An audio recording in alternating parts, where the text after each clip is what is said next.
안녕하세요. 4월 26일 말씀과 함께 새롭게 하는 소망의 아침을 시작하겠습니다. 복음의 능력과 축복은 미래의 것이 아니라 이미 우리에게 주어졌습니다. 지금 날마다 누릴 수 있습니다. 빌레몬서 1장 1절로 14절까지 말씀을 본문으로 하여 사람을 변화시키는 복음의 능력이라고 하는 주제로 함께 은혜를 나누기를 원합니다. 빌레몬서는 짧은 한 장이지만 용서, 복음을 삶으로 보여주는 고귀한 행위를 주제로 진정한 그리스도인의 삶의 모습을 보여줍니다. 바울이 빌레몬으로 하여금 도망친 종 오네시모를 용서하고 주 안에서 형제로 받아들이도록 부탁하기 위해 쓴 개인적인 서신입니다. 당시의 법과 관행에 따르면 주인의 돈을 훔쳐 달아난 종이 붙잡힌 경우 사형에 처해집니다. 그러나 바울과의 만남을 통해 오네시모는 복음을 믿고 새 사람이 됩니다. 이에 바울은 오네시모의 잘못과 빚을 자신이 책임지고 떠안으려 하며 빌레몬에게 서면과 선처를 간곡히 요청합니다. 복음은 신분과 이해관계, 간섭과 제도를 뛰어넘습니다. 십자가 복음은 용서와 사랑에 기초합니다. 예수님처럼 용서와 사랑을 실천할 때 갈등과 대립을 넘어 아름다운 화해와 연합이 실현됩니다.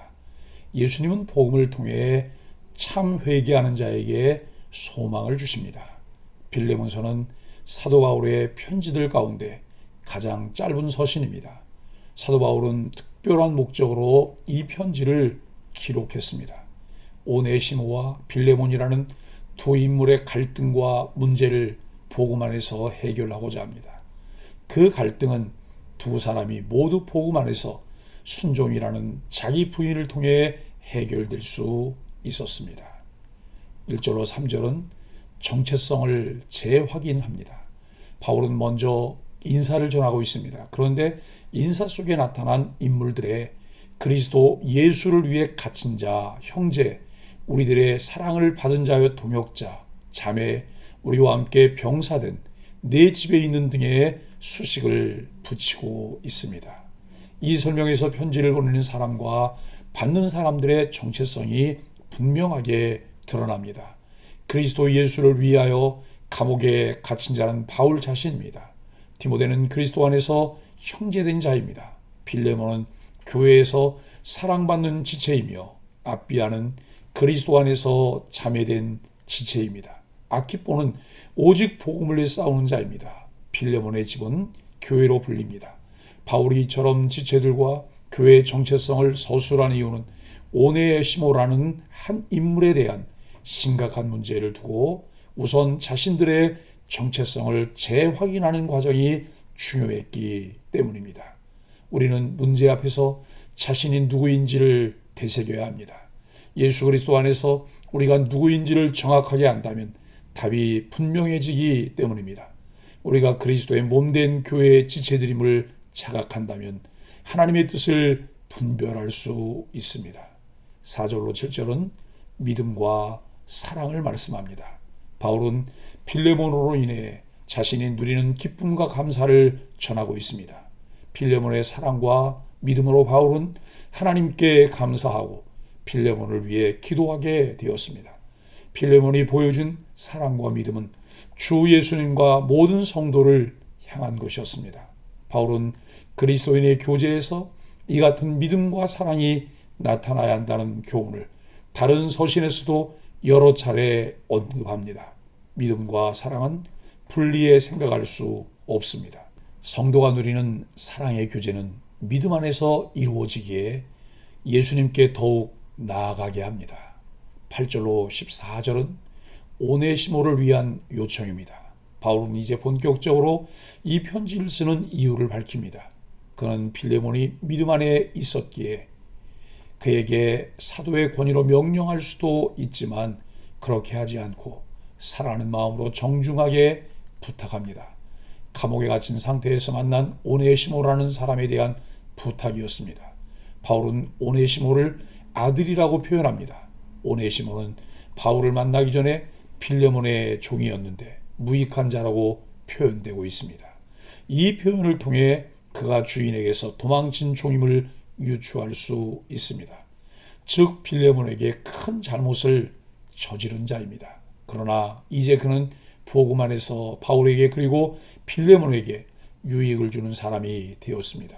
바울은 심지어 오네시모를 신복 곧 자신의 일부와 같은 사람이라고 부르고 있습니다. 그러한 오네시모를 바울은 자신의 곁에 두고자 하여 이를 빌레몬이 기꺼이 승낙해 주기를 부탁하고 있습니다. 바울은 자신이 옳고 유익한 일을 행하고자 할 때 빌레몬이 승낙하고 동참하기를 바랐습니다. 이처럼 하나님 나라의 일을 이루어 가려고 할 때 배려와 존중, 수용을 통해 정중하게 복음 안에서 갈등을 해결할 수 있어야 합니다. 바울은 오네시모라는 큰 허물이 있었던 한 사람을 자신의 곁에 두기 위해 빌레몬과 교회에 어려운 부탁을 하고 있습니다. 그리스도 예수 안에서 믿음으로 교제하는 성도가 이런 부탁을 들어줄 수 있습니다. 예수 그리스도의 복음만이 율법이 요구하는 사랑을 온전히 완성할 수 있습니다. 사랑하는 소망의 가족 여러분, 사랑한 한 사람을 품을 수 있는 선한 능력입니다. 빌레몬서는 짧지만 아름다운 사랑의 진리를 담고 있습니다. 허물이 많은 오네시모를 주인 빌레몬에게 돌려보내면서 사랑의 진리의 의지에 편지를 전달하는 바울의 역할을 봅니다. 하나님께 사랑을 받은 우리 그리스도인들이 사랑으로 해야 할 선한 일들을 보여줍니다. 사람이 근본적으로 변화될 수 있을까요? 성경은 사람의 힘으로는 불가능하지만 복음으로는 가능하다고 말씀합니다. 복음만이 죄인들을 의롭게 하며 교만한 자를 겸손하게 바꿀 수 있습니다. 이러한 변화를 경험한 우리는 세상에 나가 죄와 허물로 인해 방황하는 영혼들에게 하나님의 능력인 복음을 열심을 다해 전해야 합니다. 복음은 죄인들을 변화시키는 하나님의 능력입니다. 복음 안에서만 문제들이 해결됩니다. 복음은 사랑하게 만들고 사랑하기 때문에 하나님의 역사에 참여하게 됩니다. 빌레몬은 복음을 듣고 회심한 바울의 동역자입니다. 오네시모는 빌레몬의 종이나 감옥에서 바울을 극적으로 만나 새신자가 되었습니다. 모두 예수님의 사람들입니다. 그리스도의 복음만이 진정한 회개와 변화, 용서와 회복을 가져다 준다고 하는 것을 깨닫게 됩니다. 주님을 향한 사랑은 한때 큰 손해를 끼친 종이었던 이에게 선을 베푸는 원천이 되었습니다. 하나님의 사랑은 선한 역사를 일으킵니다. 사랑으로 선을 이루는 소망의 가족들이 되기를 예수 그리스도 이름으로 간절히 축복합니다. 함께 기도하겠습니다. 허물 많은 죄인을 변화시키는 복음의 능력을 매일 경험하며 살게 하소서. 복음 안에서 이루어지는 문제 해결을 기대하며 날마다 복음 앞으로 나아가며 순종하게 하여 주옵소서. 복음이 주는 참사랑을 알아가기에 우리 안에서 일어나는 하나님의 역사를 기대합니다. 예수 그리스도 이름으로 간절히 기도합니다. 아멘.